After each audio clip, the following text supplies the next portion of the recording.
No, Go I haven't go again. heard back from her. I talked to her last. Oh, we're on live now. Well, No, we were. Hi, everyone. Welcome to our horror hangouts episode or season two, episode three. We were just talking about we were supposed to have like hopefully another co-host on, but the last time I talked to her was Monday. She was gonna be here. That was Mindy who joined us for the Halloween one, and I knew Aaron wasn't gonna probably be able to make it because I think he was gonna be out of town. So it's just gonna be me and Alistair tonight. I remember that one. My my hard defense of fucking Corey from Halloween is Halloween. well, I don't think the issue is really with Corey. It's just the whole story. I think on that one. If you cut out the last 15 minutes, pop it at the end of Halloween Kills. I think everyone's fine.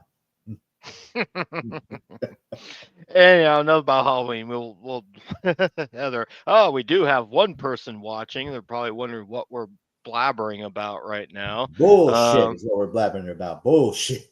yeah, exactly. Pure bullshit. But say hello in the chat if you're out there. Also, one little special announcement. Just yesterday, well, finally went live. I started myself along with, of course, Berber Ann. I knew she'd be here tonight. Um, Myself along with a friend of the show, Stella, who was on our Texas Stella. Chainsaw Massacre, we're kind of starting a horror hangout Substack page where we've Ooh. got a bunch of articles, blogs, reviews going on right now. And I have this in the chat. There's a 7-day free trial link to that if anyone wants to check it out.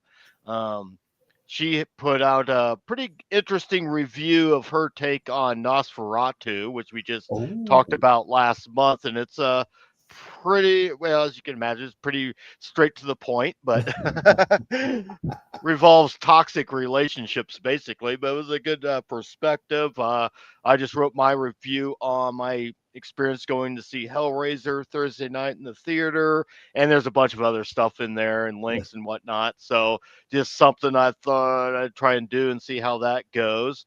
We have a second person watching, so feel free to say hello in the chat. Excelente, man. Excelente, man. But Substack. Mhm. what was that? Go ahead. I know. I'm saying Substack. I've never actually gone down that rabbit hole, man. I just got on Blue Sky for the first time. I'm trying to check that out. But I hesitant. I'm always hesitant to try new stuff. I decided to start the Substack because I mean I've been aware of it mhm. for some time now. But a friend of mine, who's an author as well and filmmaker, um, Stacy Lane Wilson, who I've Mhm. had on the show a long time ago, early stages of the show, and she started one. I'm thinking, yeah, I might give that a try and see what happens with it. I figured, well, shoot, I make a little extra money maybe on the side, maybe have beer money for the month or whatever. That's the goal. That's the goal. Oh my god. Yeah. If I Hopefully it say, grows more. I can like have yeah, guest contributors on and pay them a little bit money on the side or whatnot. But listen, I would have to be an owner of Amazon to cover my beer money. But, anyways, well, I would too, but at least would go for maybe paying for a 12 pack of Stella Artois or something ooh, like that's that. that fancy stuff. Have you ever I know. tried? Well, I'm saying about 20 bucks. If I could make 20 bucks a month, that's good for one 12 pack. Uh, They are overcharging you there, man. that or getting an 18 pack of Pabst Blue Ribbon. Either one. Ooh, So, yeah. which speaking of which, I guess before we get started, of course, David Lynch passed away a few weeks ago, and I had to watch. The other week or so, I had to watch Blue Velvet, which is my Mm. favorite of his, and there's that famous scene with Dennis Hopper about Pabst Blue Ribbon that. Oh, I thought you were talking about he's huffing the air. He Well, there's other things, but there's a scene regarding his love of PBR. So, David Lynch talked about behind the scenes. Dennis Hopper had told him, "I know what this gas is, man." mm, I read that. But And on the that week he had passed, I had played on my watch parties. I played Lost Highway, and hmm also I played some music from the there's a mashup album called Mashed in Plastic.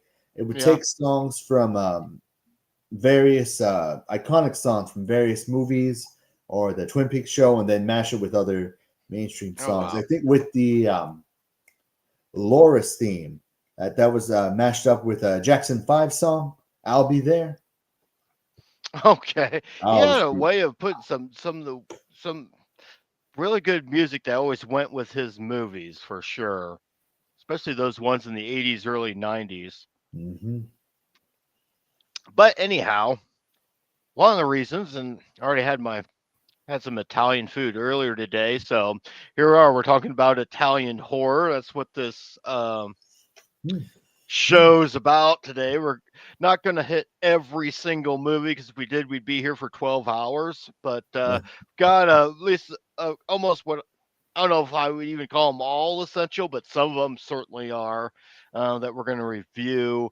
Um, Alistair, your overall thoughts on Italian horror? What's your impressions about that subgenre? It is the genre that has made me pull out more of my hair than any other in horror because I will be chatting with someone and I'll be talking about a movie directed in Italy, done by one of the great Italian horror directors, soundtrack by Goblin, bad dubbing, and I will get told, "Oh, that's not a Giallo. That doesn't count." We're going to get to this. In fact, in my slideshow, we're going to dissect exactly at some point exactly what Giallo is. And What the fuck is it?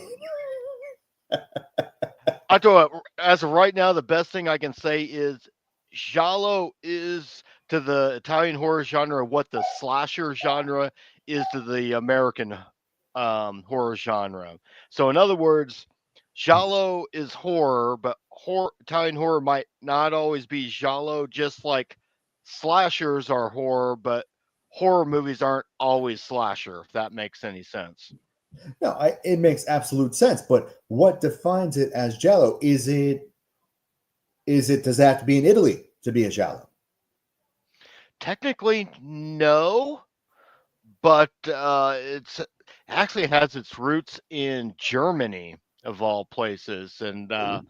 uh, I think that's where they got the idea. But we're gonna get to that in a few minutes here. So for me, with Italian horror, it's like to me, there's like three different parts of it. There's the Hmm. 1960s Gothic Italian horror, which certainly parallels and mimics the Hammer horror of Uh-huh. that same decade. The only difference is practically most of those Italian films were a lot of them were still in black and white when other studios by that time had gone into color. Hmm. Hey man, I'm a fan of black and Yeah. white, man. Clerks was my Oh yeah. intro to indie cinema. Well, hello, Kat, who's in the chat. My Right. friend trying to join chat. Rocky, let's go. Okay. Well, anyhow, so we got a few people on tonight, so great. Um, but besides, there's the Italian Gothic. Then there's that actual more supernatural horror that we see Hmm. with, say, for example, Suspiria.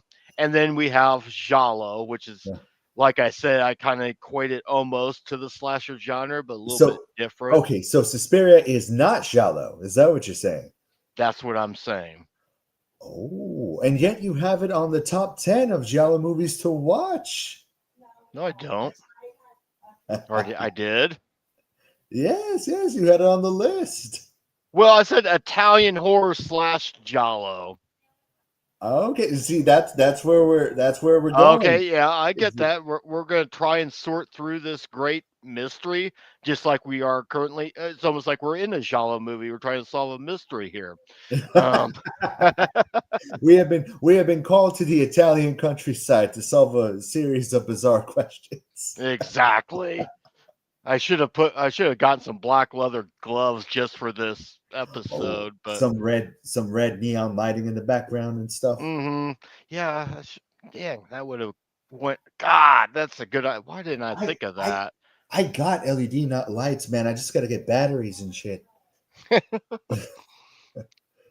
Oh well. So the first movie we're going to talk about, and this goes back to kind of where this whole genre of Italian horror kind of really started, and that's with Black Sunday. Uh, Came out in 1960, directed by Mario Bava. One of the, I would say, the big Italian three as far as directors. It's Bava, Fulci, and Argento, and of course Hey, starring. if you're ever in doubt, Bava got started in his 40s, man. Oh, I know. He was much older. He had worked in film for a while, Hmm. but I think this was like his first feature film that he had directed. And of course, this stars Barbara Steele, who's definitely the Iconic. big 60s horror icon. She's still alive today, and I don't know if I think she occasionally will show up at a horror con every once in a while, but I don't think she talks about this movie though. oh, well, that's the thing. It's just like I think she had a saying. And we talked about Joe Bob. She once said, "If I have to climb out of one more goddamn coffin in these movies, I'm gonna throw up or something." Hey man, whatever pays the bills. Whatever pays the Exactly. bills. Now, I tell you what, Berberan says in the chat that Suspiria is Giallo. So you've Ah, got one person on your side right now. I am not saying anything. I am. This is the thing that is making me pull out my gosh dang hair, man. It is. I will talk about a movie and it's like, oh, it's a great shallow, and get told, no, it's not a shallow, man. Like, well, okay, what defines it? Does it have to be a slasher? Does it need bad dubbing? Does it have to be in Italy? What kind of soundtrack can it have? These are the questions. Does it have to be stylish? Can it be gritty? Like, what is Giallo? What defines Giallo to you? We're going to find out soon with the help of Wikipedia. But You can edit Wikipedia, man. They conspire well, all against right, maybe us. it wasn't well, it was some site that I found it, but anyhow, Black Sunday, this one has like one of the best intros to a movie. This movie's kind of got a little bit of all. It's dealing with witchcraft and it's Mhm. dealing with vampirism and Satan and all this stuff. Wow, Even Pergaston. had even like kind of hints at probably Incest. incest between Jinx, you owe me a beer.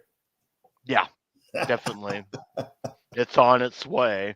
But of course, Barbara Steele plays two different characters. She plays both the antagonist and the protagonist, Hmm. and she plays what was it, Princess Vaja, I believe, and her and her brother get pretty much sent, pretty much get executed at the beginning of the film for witchcraft and whatnot, and they kind Iron of Maiden with a sledgehammer, man. yeah, what do you call those that device, that big spike thing, that mask that they put on your face? I almost wanted to say the Iron Maiden, but I don't think it is. Or at the very least, like Iron Maiden light, you know? Mhm. So they come back to well, her brother comes back because of blood and whatnot, and Of she's course. slowly coming back, and you have this family that's living there, and I mean, it's really pretty much a simple story, but it gets just very spooky and guy who plays her brother, he's creepy, mean-looking son of a bitch too. So Like yeah, it's like, moves like Frankenstein when he first attacks, just hmm like goes for the choke. oh yeah, it's a different type of vampire. 'Cause you don't. It's not like they grow fangs or anything like that. You just kind of probably for budget. I don't imagine they had a lot of money to make that movie, but I'd imagine you can just say undead. You know, it covers mm, a lot of yeah. ground. But the But premise is the same. Their blood of the living gets them regenerated. So I def. gotta say, to me, with horror movies, enemy is the logic, and the fact that this starts off with two guys, you know, accidentally breaking into a crypt, accidentally breaking the tomb, and then Mhm. accidentally bleeding into it. It's dumb. It's dumb. It's so dumb, but that's what fuels this movie. Yeah, Stupidity. That's what it's what fuels what all horror stars movies. normally what fuels. Yeah, I was gonna say stupidity normally has to have a factor sometime in these movies, but this one's like probably maybe not quite my top 10 favorite of all time, but definitely in my top 15 for sure, and probably my favorite Italian horror film. So yeah, so Black Sunday, yeah, terrific film, one of my favorites. Oh, So it's a fun movie to have, yeah, man. Even as background noise, it's fun. yeah, and it's a great. I mean, if you like that old school, I mean, it has the look of your 30s, 40s horror flicks, but maybe a little bit more. Um, I say, well, in the 60s, they were began to start pushing the envelope for Hmm. what you could get away with as far as the blood and whatnot, and Yeah, they did edit out the blood splurt with the hmm mask, the Iron Maiden yeah, and stuff, but and the incest they ended that out as well. right. It's one of the reasons they got condemned to death, I guess, because they didn't care much for that. But yeah, so that's Black Sunday. Next one, another one starring Barbara Steele. We have Castle of Blood, or Blood. Edgar Allan Poe. Which story? Let me do my research, man. Which go for it. story was that one again? Castle of Blood from '64. This one's also stars Barbara Steele. Oh, But oh this one, yeah. well, Mm-hmm. it's not necessarily Edgar Allan Poe story, but there's a character in there playing Edgar Edgar Allan Allan Poe. Poe in the early part because the whole part is him and this other guy, basically place a wager with this researcher. We bet you so much money that you're going to stay at this castle all night long and see if you can survive. And takes him on his bet. He meets a bunch of people in the castle, including Barbara Steele's character, only to find out that they're ghosts.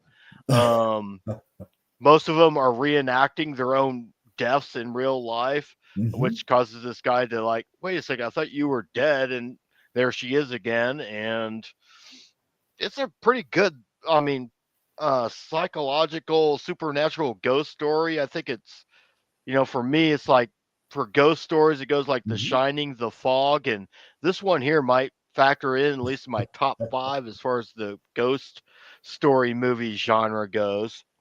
Yeah, there was a time like about 2 years ago.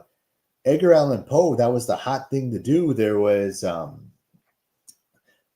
Fall of the House of Usher. There was Hmm two movies that had a teen Edgar Allan Poe in like military school.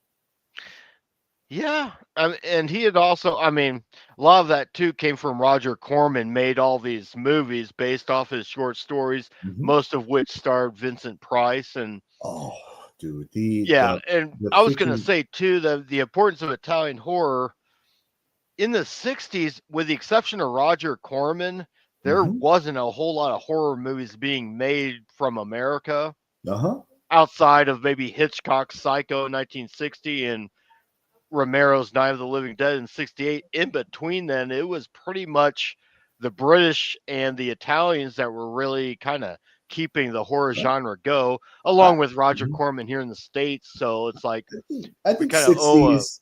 Yeah, we owe a 60s. debt It of was. Oh, sorry. Go on. I would say we kind of owe a debt of gratitude to our friends across the pond because they really kept the genre going. Absolutely. I mean, U.S. I think the '60s there was a lot of sci-fi, hard sci-fi stuff too. With the mad scientist movies, and giant animals, giant women. Yeah, it had gotten maybe a little corny or so. Um, I think they were like focusing on, well, that's the thing. The '60s was such a interesting decade because that was the decade where people were becoming more cynical about everything with all the protests and whatnot, and Hmm. sex, drugs, and rock and roll. And you could see that in film. You saw that, and the Italian filmmakers did that both not in just in horror, but in their westerns that they would make, Hmm. making the movies more a little bit more edgier, and they just had a unique type of feel and atmosphere to them, whether it's Sergio Leone doing a western or Mario Bava doing a horror film. It's like man, those Italians made some damn good movies back then, and for several decades too. As much as I will rant and argue about Italian horror, I will not say that I will never say it's not good. Oh yeah, they've given us a lot. So what was your thought on Castle of Blood? Actually, this is one that snuck past me, man. Like Okay, I checked your list. Most of it I had already seen, and I I had checked. probably snuck it in late, but I think, yeah, I think that was the one you switched out last minute. But well, it's because the movie I had in there I thought was an Italian film, and ah, after I looked at, ah, oh shit, this is a British one. Never mind. ah, I got some confusion, as is the case with all Giallo. Well, this one I confused this particular. All right, it was the Curse of the Crimson Altar. For some reason, I thought for sure it was an Italian film. Like, no shit, it was a British one. So there's even overlap between British '60s horror and Italian '60s horror. So You okay, know, so the British can't do a Giallo. That's what you're saying. I'm not saying anymore. I will. I'm pleading the fifth, for I do not want to incriminate myself right now. Man, this is technically international waters, man. This is being broadcast across the pond. Well, I'm sure I don't know. Do we have anyone from Italy or Germany or England watching? Probably not. I have had guests on before from Uh-huh. England from way back last summer. I had an author from England, but Do you have doubt she's access? watching. Do you have access to the analysis? Because I remember with my old podcast, I would check and be like, I got people in Greece and Israel listening. Like, what the heck? Um, Not right now. I can always go back and look at it. Hmm. For the most part, it's pretty much North American, but Hmm. I'll have to like double check that and see because I have gained quite a few viewers, so I don't know if I've gained anyone from England or anyone else other than the ones that maybe I've talked to on occasion. But I guarantee we're going to alienate every Italian one you get right now tonight. I am not going to do that. Trust me. I have such listen. I want to move to Italy. Okay, I want to live in Italy, so Oh, absolutely. I Yeah. have to be on my best behavior so I can get a visa to go live there. But At this point, man, I'm like New Zealand. I can go to Greece. I want to be because Dario Argento's still alive. I want to be his next door neighbor. Like, what's up, buddy? Want to find Giallo? My buddy Al wants to know. No kidding. But anyhow, Castle of Blood, that's one that everyone should certainly check out. That one's available on Tubi.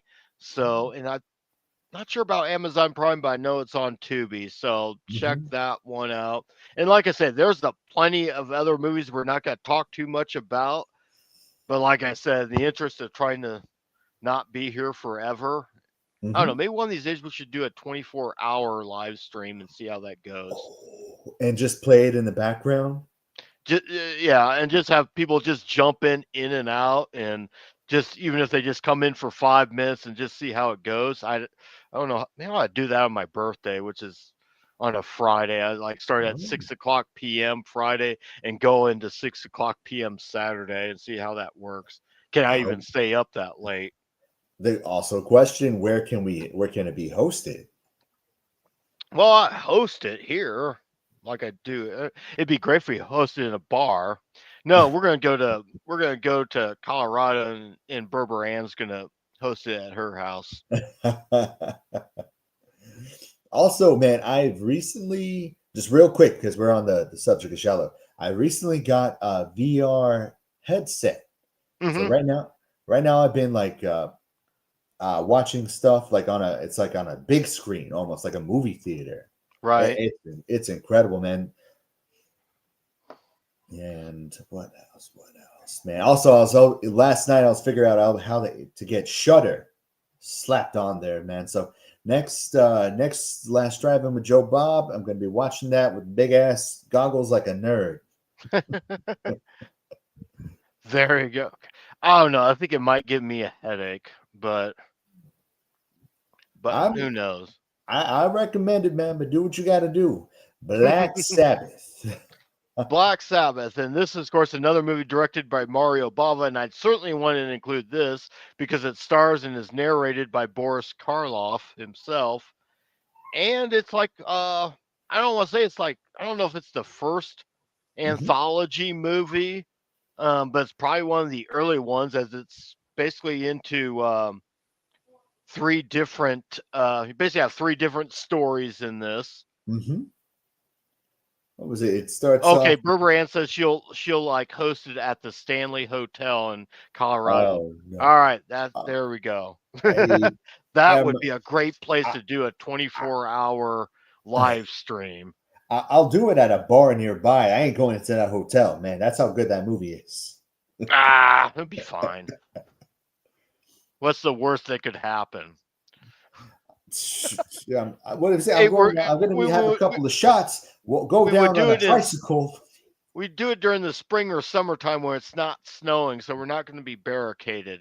So I, I don't trust a supernatural means to bring like a freak snowstorm up in those mountains. Nah, that's not how I play. I've got to turn on my light here before too long, just so I can see here. But anyhow, Black Sabbath basically you have like three different stories. You have the first story, which is the telephone, which is basically kind of a stalker Uh huh. story where this lady's getting phone calls from she thinks like her ex-boyfriend and who's threatening to kill her. She ends up calling a friend of hers, and from what I've read, because they kind of imply it, but we don't know for sure. It's really an ex girlfriend of hers, Hmm. and as it's been told, Progressive.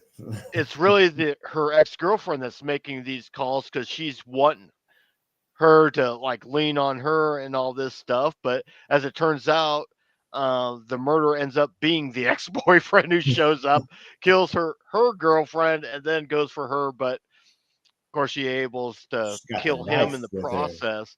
It's a pretty much a straightforward, simple little stalker slasher film story that Uh-huh. works really well. But the highlights, the probably the second story, and I gotta like look here and might get this in the right I've heard light this. here. I know there's a movie that came out with the same name as the creature, the Wordalak. Wordalak. Yes, the Wordalock or something like that. Um, I forget. Yeah, you're right. There was a movie. Excuse me. Just came out on Shutter. Yeah, that's right. So I don't know. Maybe that's the movie I'll watch later tonight. But that's the one that stars Boris Karloff, who does, by the way, narrates this. And Hmm. keep in mind, if you watch this on Tubi, you want to have your closed captions on because Uh-huh. everything is said in Italian, and there's no, at least on the Tubi version, there's no, um, whatever you call them. I watch everything on captions, man. There's Yeah. always like a word that will get past me, no matter the sentence, no matter the language. Even I Boris Karloff is talking in Italian. I doubt that's really his voice that's talking in Italian, but this is kind of like, I guess, kind of like a Mhm, vampire story, that part two of it, where he basically comes back. He's killed this beast or whatever, but he ends up mhm. basically turning everyone in his family, including a little kid, by the way, into a vampire, essentially, or whatever creature it's supposed to be. And then you have the third one, which is kind of a ghost story called Mhm, the drop of water, and that's where this nurse or whatever steals a ring from this dead corpse, and then mhm. she gets haunted by a bunch of ghosts, and she ends up dying with this ring on her finger, just like the old lady did. So it's like three really kind of creepy stories. Nothing overly complicated, just very straightforward. I will say that last story, it reminded me of Oh, Rocky's what on here. Cool. Hello, my, Rocky. my favorite show growing up was Are You Afraid of the Dark? It reminded me of this story called Laughing in the Dark. It's where a kid steals the nose off Zebo the clown.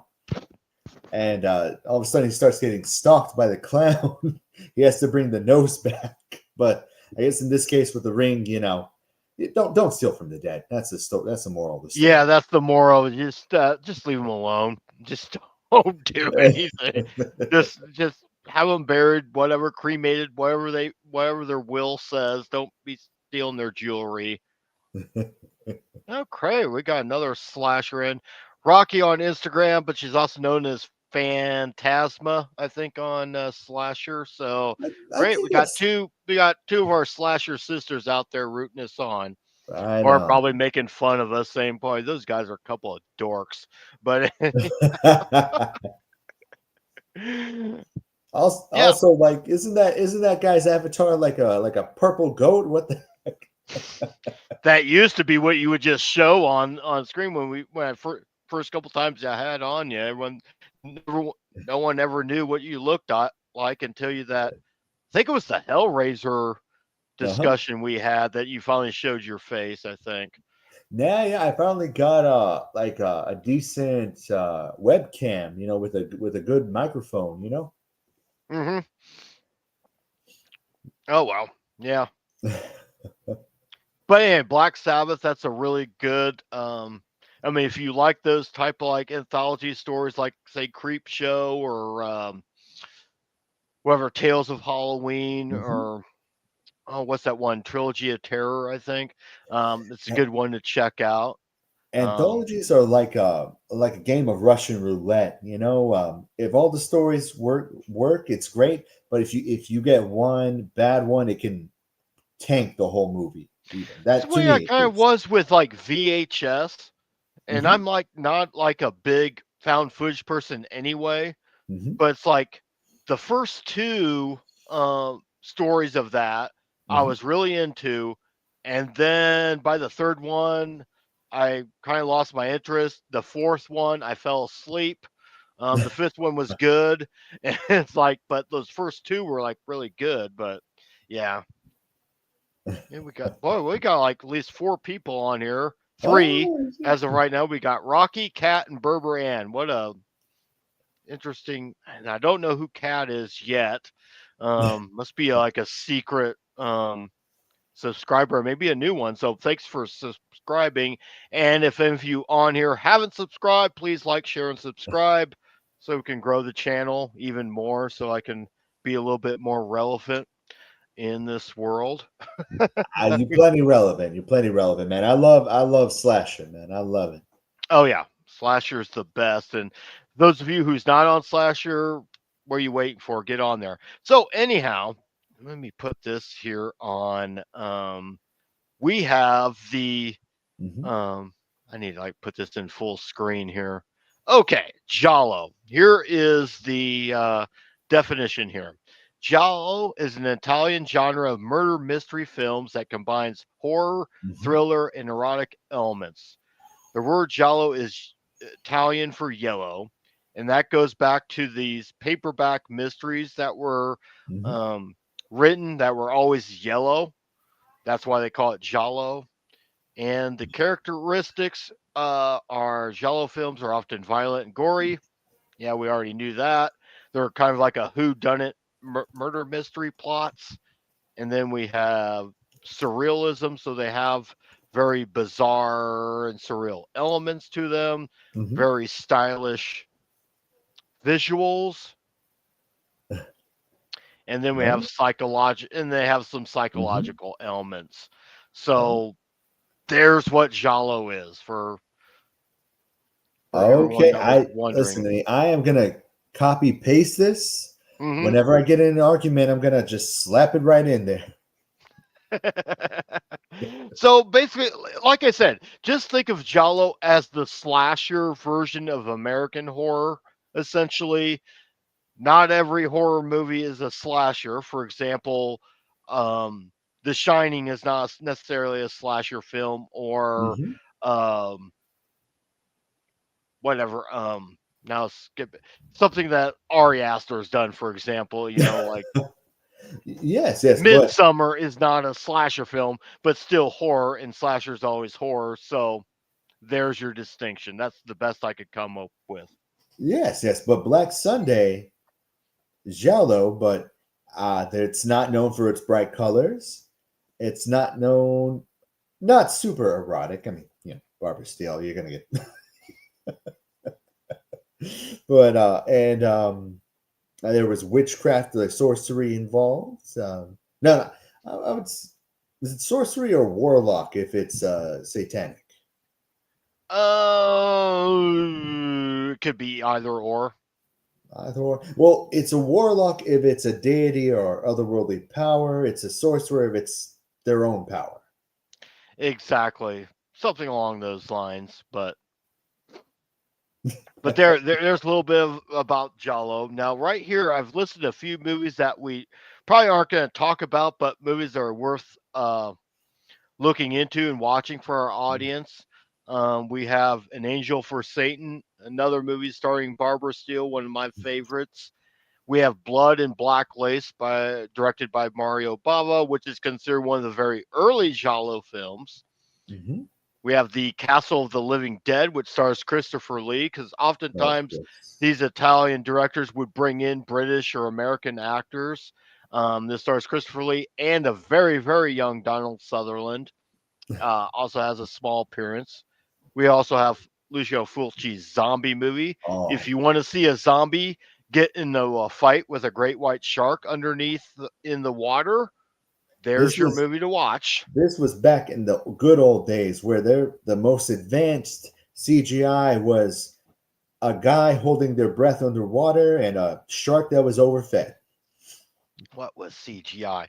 Then we also have another movie by Dario Argento, Opera, which I almost put on this list, and maybe I should have, but this has the most excruciating torture scene revolving basically mini little nails in your eyelids, if you remember that. Oh yeah, yeah. And then we have the very gratuitous early 70s Giallo strip nude for your killer, and it's exactly what you can imagine.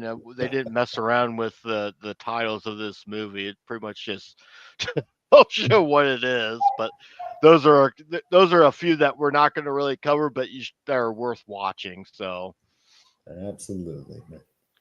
but now we're going to get to turn back Bay on of Blood. Bay of Blood, and this was of course directed by Mario Bava. Um, I'll tell you what, this is my favorite of this particular subgenre because for starters, Mhm, there's more than just one killer in this movie. It's interesting because most of these type of movies, um mhm, the motivation for the killers normally it's either they're just plain evil or it's something psychosexual or something.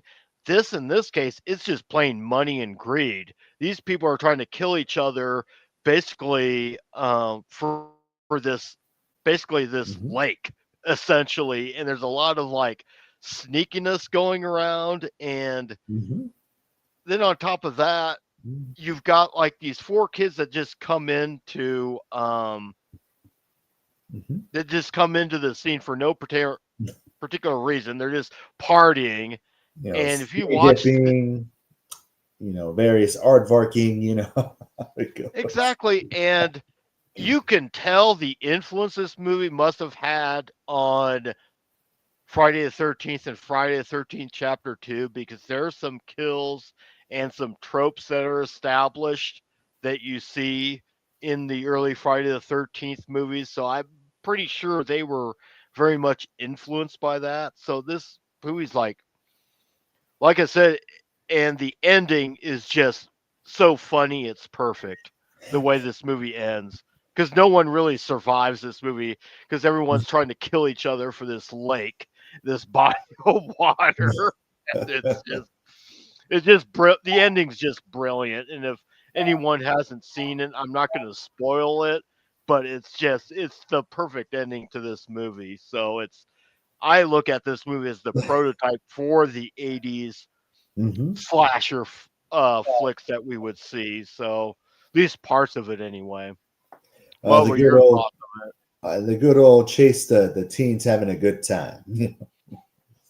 Right, and they're only a very small subplot. They're not even the main part. It's just like they just threw them in there just to kill some people. So, I mean, isn't that is all slasher movies pretty much. You don't want to see like anything bad happen to dogs or kids, but a bunch of teens going off to a lake party. Do what you want. Do what you will. yeah, yep, for the most part. But there's obviously a lot more going on than just these teens partying. You got all these different parties here. You've got Hmm. the guy that's like collecting butterflies and his crazy wife who just happened to be there, and they just happened to, you know, get that wife. She like one of the probably the earliest true bloody beheadings you ever see in a movie. I mean, this you can tell a movie gets dated when someone is strangled with a telephone cord. Back in Hmm. the day, someone these days is gonna ask, "Well, what is that again? That phones needed a cord?" And I'm like, Christ, well, Rocky, we had briefly mentioned Midsummer, and Rocky in the chat says how she hates it. But I have my thoughts on Midsummer. I could go off on that. Wh- I'm not going to get off there, but I view Midsummer as a dark comedy because I find the it, whole thing to be absurd. it's Um, good after a few beers. That's a nice movie after have some hard apple cider, man. it's That in goes no well with it. way anywhere near as good as Hereditary, but it's more watchable for me. I saw the director's cut. That was nice, man. That was I think that's the only one that I've seen is the mhm. director's cut. I didn't see it in the theaters. I thought it looked corny. But anyhow, but now we're on to Deep Red, which is an Mhm. Oh, Argento yes, film. it had that Goblin soundtrack too. Oh yeah, it's one of the first times I think Argento used Goblin.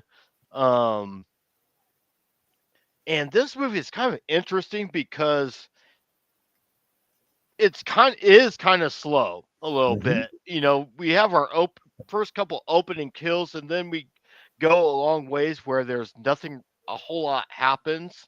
The main guy we're following, in this case, we have a final guy in this movie, Mhm. which is not uncommon for Italian. Sometimes you have It hap final it guy, happened. sometimes a final girl. Sometimes the killer's a guy, sometimes the killer's a woman. That's something I like about these movies. They kind of mixed it up a little bit.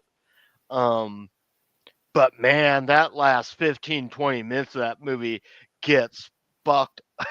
There is some very gruesome shit the way these people end up dying. And it's basically this guy and his mother, they're basically the killers. I think it's mainly the mother. Mhm. And the way she goes is in that elevator shaft is just brutal. What was it? It had the baby mask, I believe. Is that correct? Hmm. Makes me Um, wonder if that movie Valentine didn't borrow a little bit where you have that goofy baby that's mask. right. Well, I mean, that was more of a Cupid thing. Well, but Cupid's kind of babyish. Well, yeah. Yeah, but I'm just wondering if they once again you see how much Italian horror um kind of influenced American horror, and I think they all both kind of like worked off each other a little bit. Mhm. Probably I think certainly Italian horror directors were influenced a little bit about the slasher films and Mhm. vice versa. Yes, Right. Rocky Deep Red does certainly will catch you off guard. So, I will say this, man. At the beginning of Giallo and the beginning of slashers, the man there at the beginning, John Saxon. yes. Of course, he wasn't in Deep Red, Not a deep red. No, no. well, he'll be in a movie that we're talking about, and long. That's interesting. Let me put that up there. Yeah. So Rocky said, "I wonder Oh, if the Saw puppet was somewhat inspired by that doll." And that's a good question there. Possibly. Like I said, these movies had so much influence on American horror, so it wouldn't surprise me at all if that wasn't the case either. But yeah, Deep Red, it's kind of like comedic in times because the main guy it's certainly a movie of its time because this movie came out in '75, I think it was, Hmm. and the guy's he has this journalist, this female journalist who wants to tag along so they can figure out who's committing these murders. And he's very, very blatantly chauvinistic towards her, something that probably wouldn't play very well today, I Oh, don't he think. But he would get canceled in a minute. oh, yeah. But she keeps on beating him. There's that scene where it's like, all right, let's arm wrestle. And she keeps on beating him and he keeps accusing her of cheating and all that, which, yeah. Hey, arm wrestling is a lot of technique there, man. But Deep Red certainly a one of the Giallo films you should look at. And then we have Blade in the Dark from 1983, I believe. And this is directed by Mario Bava's son, Okay. Lam. I'm going to Now, turn my light on real quick. Lamberto Bava, I think. okay. Now, I'm saying it's not Jellos itself. It's when a movie is referencing movie making, Hmm. it kind of annoys me. It's like when a writer writes about a writer.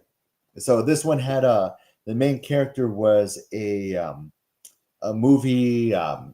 He did the soundtrack, or he does the music. Yes, he was composing Mhm. a score for a murder movie or horror movie, Uh, and he's basically slowly being hunted down by the killer, or the killer's killing a bunch of people around him, and ends mhm. up being a friend of his who it's kind of almost like a psycho moment at Uh-huh. the end. Um, Once again, here's a situation where the Italians director was influenced by something an American horror director had done in case of Anthony, with Hitchcock, Uh-huh. with Psycho, because you have this guy. And of course, this beginning of the movie features someone that we're going to be talking about here in a little bit. Good old Bob, the kid Bob, actor. Yes, that he, blonde-headed little son of a. Actually, I don't hate him. he's a pain in the ass, but we'll get to him later. Uh, He's not as bad as the kid from Babadook, man. but Blade in the Dark is a really good, thought out um, murder mystery once again with a lot of horror elements, some really good kills in it. I think it's paced a little bit is paced pretty well. Um, yeah, and this was Mario's son showing what he could do with the genre. So Blade in Mhm. the Dark, that is a good one to check out. As That's I a say, mm-hmm. oh, sorry, sorry. As Oh, I go ahead. say, it ain't nepotism if you know what you're doing.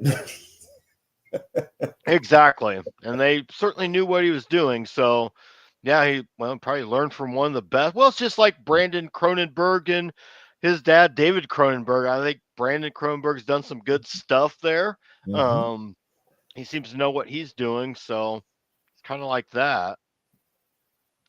Now we get to the granddaddy of probably Giallo Ooh. films, Tenebrae. Um, Also directed by Dario Argento. Um, Basically, have in this one, um, you have a bunch of murders that are happening that are being taken from a book called Tenebrae, and the whole time we're focusing in on the author of that book, thinking that he's being targeted, and we kind of find out that no, he's not being targeted. He's behind all the murders. And this is the one that stars co-stars John Saxon too, by the way. As the Um, agent, yeah, yeah. Listen, ever since this movie, and as well as what was it, Terrifier 2, when you have the main villain seem like they commit suicide, always double check. If it's like, oh, they're dead. Okay, mhm. a double tap right there just to be sure they're dead already, certainly, or faking it. Oh yeah, this is certainly considered. I think one of the top Giallo films of all time. I think both Tenebrae and Bay of Blood. I think most people will go back Mhm. and forth between those two as far as your murder mystery films. Um, yeah, not a whole lot of people survive this movie either. I think it's just Mhm. that one girl because that cop gets killed with the axe in the back. So I think that's about it. I don't think Ah, anyone really survived this one. Um, Well, I like that during that death faking, he had that switchblade with the fake hmm blood pumping out of that it. sprays out fake blood. Oh my god, was that? I gotta think like the maker of that is like, this is for a movie, right? And they're like, yeah, yeah. Of course, really, by fake blood, we mean red paint, which is Uh, what a lot of the blood looked like in a lot of these Italian movies because they didn't have the money, I don't think, for like real fake blood, so they just used red paint. That's why it has the color yeah, that it has, I and think it the works so real damn well. oh yeah, I think the real stuff that came after that was like Savini, right? Tom Savini that created the realistic looking one. One of them, yeah, yeah, but you're right. I mean, when you started getting really bloody, yeah, I don't know if Savini was the first, but he was probably the best at it or the first to pioneer it. Mhm. And then you got the stuff with the sugar in it and the real fancy stuff with Hmm that it's expensive, but it looks real too. Yeah, and the stuff will stick on your clothes and whatnot, and you can't get it out. So, Okay, now with stage fright, I the whole time I could only imagine the ass kicking those cops got was like, you didn't even clear out the theater. okay, in this movie here, the reason I put this one here, not because I consider it the best Uh-huh. of there, but I think it's a good like gateway movie for Oh, those it's who fun. have not seen It's Italian horror fun. yet or Giallo, but are big fans of 80s slasher movies. This is a really good gateway for them to get into it because it doesn't feel very Italian at all. It's very Mhm. much Americanized.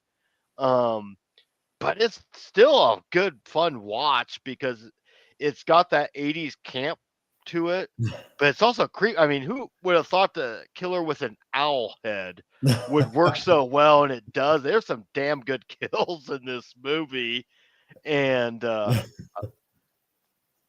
Another it's shot similar to Black Christmas, you know, uh-huh. police clear out the crime scene because the killers sometimes just The whole time there's two hiding cops out. in the back and or outside, and all this craziness is going on, and there's some good characters too. I mean, they're Mhm. not like all annoying or whatever. You kind of like feel bad when a few of them die, and of course the final girl of this movie, she's kind of a little bit dumb. She has this gun. She doesn't take the safety off. She could just shoot the motherfucker right there. Instead, she wants to crawl underneath the stage to get to the key. And it's like, what are you doing? And of course, it's the janitor or whatever finds it popping them, and he says like 12 times, "I got him. I got." He says it like 10 or 12 times at the end. Like I said, logic does not fuel these movies, man. I'm No, all here for no. it. And there's like so much bizarre stuff that will happen. And we're going to talk about some of the crazy stuff that happens. But first, I want to talk about some of the Italian horror movies that are so bad they're good. Mhm. And starting with Argento's, who we've talked a lot about and will continue to talk about, his version of Dracula. Now, the story itself is good, but he incorporates some Mhm. CGI in this movie. And Oh, we're it talking does about that Dracula turns into a praying mantis, a 7 foot tall praying mantis. And I shit you not. He even turns into an owl at some point. And it's so ridiculous, that. but it's still good. It's still fun to watch. Have you And seen Dracula or 3D Dracula? it had Rupert Howard, right? Rupert Howard. And he is I, so out of place. He plays Van Helsing. It's like, what the fuck is he doing in this movie? I've seen bits and pieces, man. Arabella, I keep seeing on Tubi, but I've never taken the plunge. How is that? Arabella the Black Angel. If you think strip nude for your killer is gratuitous and sleazy, Arabella Black Angel, hold my beer because this is the most. It's borderline X-rated, almost, not quite there, but it's real close. But um, it's still worth checking out if you're into that stuff. Um, I'm a fan of horror. I don't specifically seek the stuff out, the more racier stuff. What are If you? so, What are you accusing me of? What are you? I'm not accusing you of anything. I'm accusing myself. I'm putting myself on trial. Um, I know you've got to go here shortly. Yeah, yeah, But yeah. let me. But let's talk New York Ripper. For those Hmm. who haven't seen it, if you like it, I mean, there's some great kills. It's not necessarily a bad movie, but the killer, when he goes to kill people, talks like Donald Duck. And I'm not joking. The killer talks like Donald Duck. Only Lucio Fulci would think, you know what? I want my killer to talk like Donald Duck as he's killing people. I know. They try to explain it at the end, but still doesn't make it any good. It's still a dumb premise. But Uh, uh, some movies remind me of Amsterdam. That it's like at the end, the writer suddenly realized, "Oh, that's right, we need a villain." Okay, done. Okay. yeah, let's make him Donald Duck. So do you need to take off, Alistair? We can rapid fire these. House by the Cemetery. I was Go for it. expect just from the cover alone, I was expecting a ghost story. I was not expecting a mass slasher. Mm-hmm. Oh man, that was a nice surprise, man. And of course, this stars our favorite kid actor, Bob, who's Ah, not as annoying as the legend. kid from the Babadook or a few other movies. In fact, the actor, keep in mind, the actor that played Bob, that Mhm. wasn't his voice. That was an Yeah. overdub, a voiceover, and that actor has appeared in horror cons and has since apologized for.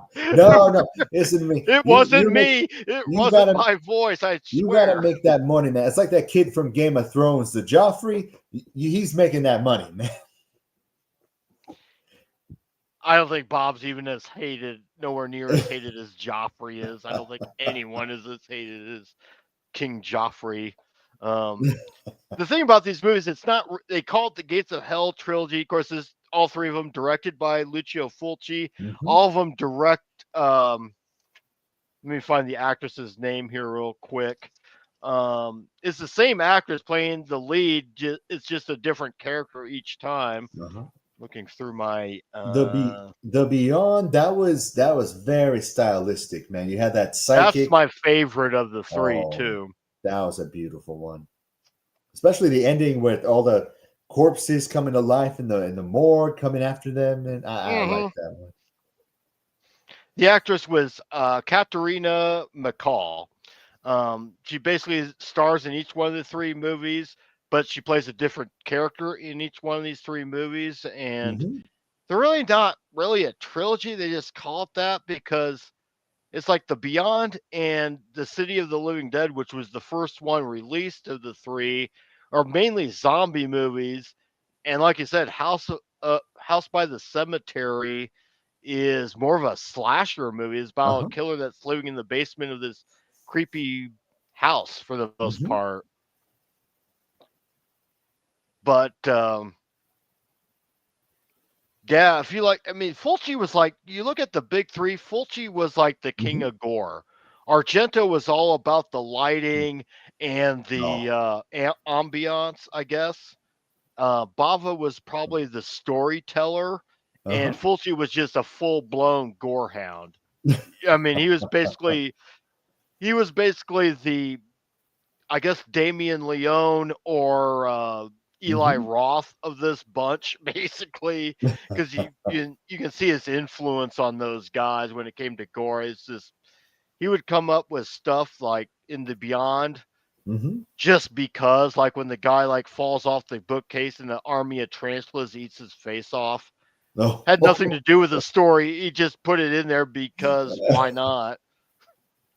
I love it, man. You need zero excuse to put in gore, man. And finally, we're going to finish off with Argento's Three Mothers trilogy. And this is much more of a trilogy because these movies are really Uh connected.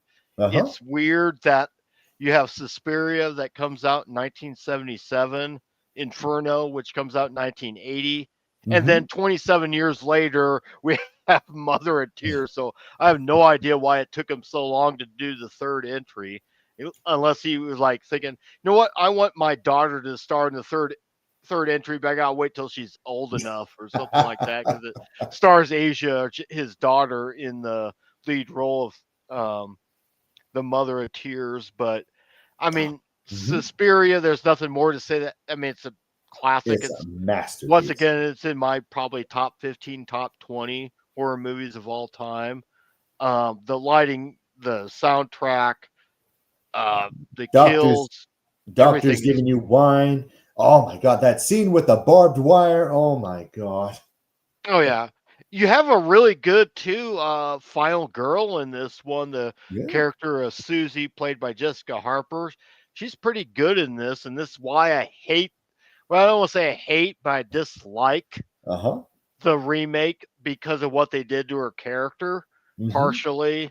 But I don't want to talk about the remake yet, Uh-huh. anyway. But We'll do a remake episode. How about that in the you future? know what? That's a good idea for the next month. We'll do a group chat about our favorite and Heck least yeah. favorite remakes. That's not a bad idea. Now I got an idea. Thanks for that. You got it, man. Happy to contribute. Inferno, not as good as Suspiria, but still pretty good. Once again, you have one of these off the cuff kills where you have the guy, the asshole in the crutches that's like trying to drown these cats, Uh huh. and he ends up falling in the water, and he himself starts getting eaten by rats. And you Mm-hmm. have that guy at the food truck at the other end of this pond who Uh huh. comes running, and you think he's gonna save this guy. So he pulls out a machete and kills him. No explanation, no uh, reason why. He just runs there. You think he's gonna save him? Boom, goes back to his makes his hot dogs or whatever he's making, and that's it. I mean, the scene happens is another example of just a grotesque scene that happens for no reason at all. mhm. A lot of these movies make the trip to New York City. Do you know like the reasoning behind it? I don't know. You know, Suspiria in itself takes place in Germany. Oh yes, Um, yes, of course. No, I was talking about Inferno the take Inferno. Inferno takes place in New York, and then of course Mother of Tears takes place in Italy. So I think that's just. I know they often do set New York, and I don't know. Maybe it was just a convenient place for them to film a lot of their movies. Hmm. Speaking of which, New York Ripper, of course, was filmed in New York, and I don't know. Maybe it's because It it's a was. large Italian. There's a large Italian population in New York City, so maybe that's part of it. So, and as far as Mother of Tears go, well, first of all, let's talk a little bit about the trilogy. It's about these three mothers, all three, like, I guess you could call queen Hmm. witches. You have Mother Suspirium, who's known as the Black Queen from Hmm. Suspiria. You have Inferno. You have Mother. I can't even pronounce it. We'll just call her the Mother of Darkness. And then, of course, you have the Mother of Tears and Mother of Tears. And Hmm. the only problems I have with Mother of Tears, and I don't know if you've seen that yet, I'm is not yet. the No, no. CGI. There is some CGI in this. Once again, I don't know why Argento decided to go this route, but it's not very good. And it obviously lacks the score and the ambiance and the color schemes of the earlier films. Hmm. But as a movie made in 2007, it's a pretty good 2000s horror movie. I'll say that. And it has a really good villain in the Mother of Tears. Um, but it just lacks that, that atmosphere that Suspiria and Inferno had. Hmm. Oh man. But I'd And watch it. Give it a watch. It completes the trilogy. But once again, I don't know why he waited 27 years to sometimes it's funding finish as it off. well, man. And I think Asia Argento, Dario's daughter, has hinted that they might do that. Dario Argento wants to do a prequel to these three movies, basically explaining more about the origin of the three mothers. Oh, that I like. That I like. Oh my god, if That they would send be it such a around, great way for him to finish his career if because he's like 90 years old now, but he's the oof. only one of these. old Italian directors that's still living. So, Oh heck, man, dude! If we get them passports and get money for like trips to Italy, we got to visit that bookstore, man. well, at least the dude there and guy in yeah, no kidding. But All right, man. Well, man, I thank you you're gonna so take much for off having me on. then? Okay, Yeah, I'll I got to finish it take off off, from man. here. All righty, man. Now, All it right, we'll was, see you next month then. hey, man, it's always fun chatting with you, man. Very well. We'll see you next time. You got it, man. Great chatting with you. All right. Bye. Bye. Okay, so it's just me kind of finishing this off. Who's still in the chat right now?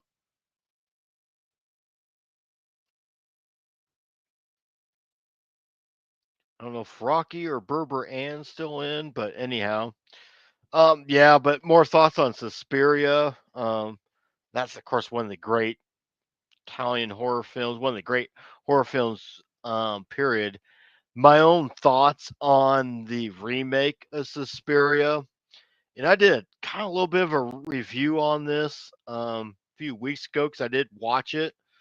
My own thoughts were the positives were Mia Goth is really good in this movie, even though it's more of a supporting role. I like the portrayal of the witches. As far as in between on that movie, the ending is like leads me to what the fuck is going on here. Um, I have to admit, there's Burbrand. I have to admit, I didn't like Dakota Johnson's portrayal. I thought it was very, I don't know, I didn't like her portrayal in the movie, and didn't like what they did with the character. They kind of turned the last 10 minutes or so. Well, it never ends. There's like 10 or 15 different endings. See, right when you think the movie is ending, it keeps going. We're gonna do something else now, and it's like that one scene where everyone's basically dancing around naked or whatever, and she ends up turning into Wonder Woman and killing everyone. I'm like, okay, what the fuck's going on here? And what is it about witch movies in the last 20 years where you have witches always wanting to dance around the fire naked or something? Not that I'm complaining, but I'm like, is that a thing? Are there any Wiccans out there or um, practitioners of witches that do that on a regular basis? I'm just curious. Seems to be a thing in the last 20 years or so. Thank God they didn't do that in Hocus Pocus. I don't know if I want to see Bette Midler doing that. But anyhow, that was my thoughts on Suspiria. It wasn't a bad. The remake wasn't bad. It just maybe if they had called it something else, I would have liked it more. But what's for those of you still in the chat? What's your favorite Italian horror movies or favorite Giallo movies? I'm curious to hear. I know it seems like Rocky, you really liked Bay of Blood. That seems to be one of your favorites. What about you, Berber Ann? What's some of your favorites you're out there?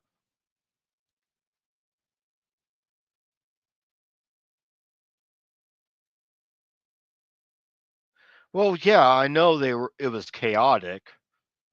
The problem with that movie too is they gave out the plot in the first 10 minutes and what I mean by that is in the original Suspiria, we don't find out towards the end that all these ladies running this dance club are witches. In the remake, they pretty much tell us in the first 15-20 minutes. No, kind of took away the suspense of it, I guess. If someone who had seen the original Suspiria saw that, there's like kind of spoiled it for you. But I know you kind of like the remake, don't you? I know one other person living on the planet that likes the remake as well, so you're now alone.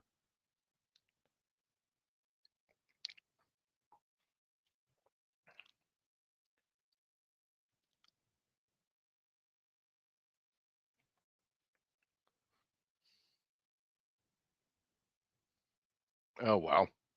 So yeah, that's kind of my thoughts on Italian horror. I just started watching Italian horror, m- really getting into it about a year and a half ago. The first one I did watch was House by the Cemetery, which is a creepy movie. We had to kind of like go a little quick there at the end. Um, Cat and Nine Tails. What is that? I don't think I've heard of that one. I'm popping that one up there. Um, yeah, House by the Cemetery was the first one. That's just really creepy and gruesome movie. Then I saw Suspiria, which I liked it but didn't love it. But after seeing it about two or three times now, I really do love it. I've seen one of those movies that you just like more and more and you watch it. And then it's within the last year I started watching a lot of these older, some of these other Italian films. So I'm still kind of new to the genre, really. The remake was definitely spoon fed. That's a good word for it. Okay, so you didn't like. There's someone else I know that seems to like the remake. Maybe a couple other people.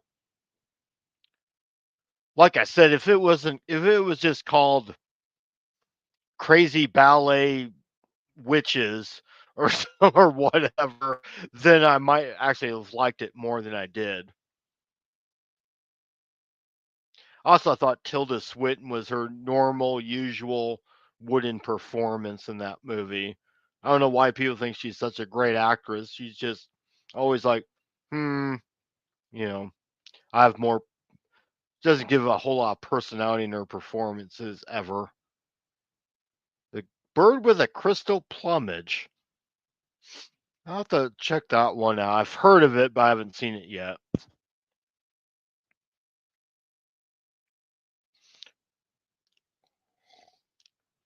Well, anyhow, like I said, and it's in the top of the chats there if anyone's interested. Like I said, we did start a Substack horror hangouts page. There's a 7-day free trial. If anyone wants to click on that link, that'll take it to you there. In 2 weeks, I'm going to have a special guest. Have a horror author by the name of J.R. White. Um, he'll be joining me. We'll be talking about some of his work. So, looking forward to that. Next month in March, we'll probably do. I think I'll probably do what Alistair just told me to do. We'll talk about our favorite remakes and least favorite remakes. I know there's like so many different Italian horror films out there. It's hard to keep track of all of them, really. But anyhow, and I hope to have probably in March do another group discussion and hope to have another horror author I'll probably have on as a guest. So anyhow, I think we're gonna call that a night. I hope everyone enjoyed. Please like, share, and subscribe. Thank you to I believe it was Berber and Kat and Rocky for joining us in the live chat. And thank you to Alistair for joining me in studio. We'll see everyone here in a couple weeks.